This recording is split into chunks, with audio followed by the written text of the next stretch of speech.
will just say that, when I look at it, historically, frankly, we have had some model of gig working for a very long time.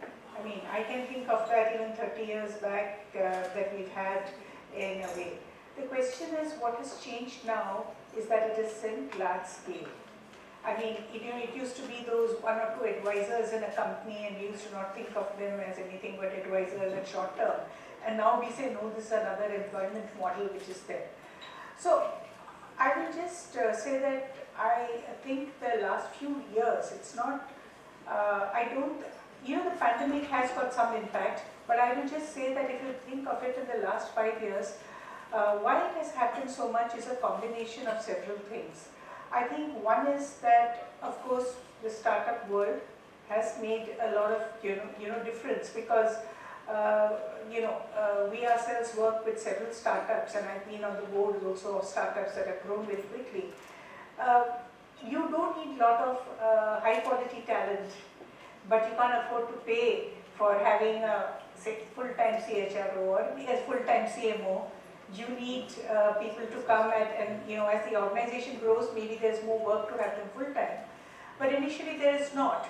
And I think the difference that I'm seeing is, perhaps earlier people called in consulting firms. Now there's a lot of feeling that, oh, if I call a consulting firm, maybe I get a person who is junior working most of the time.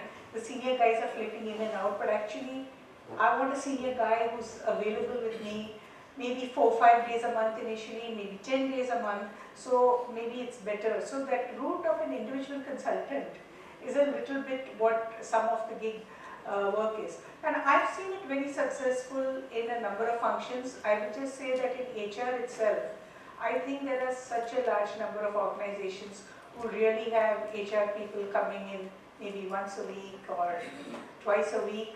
That's a form of gig work, right?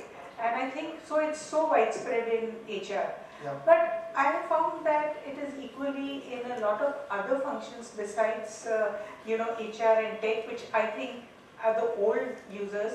For example, just recently I had one of our manufacturing clients tell me about how they were having industrial engineers come in to work, because they said that you need people with good troubleshooting and so on. So you get these experts, you want them to implement, you don't want them to be just as a consultant advising and go away.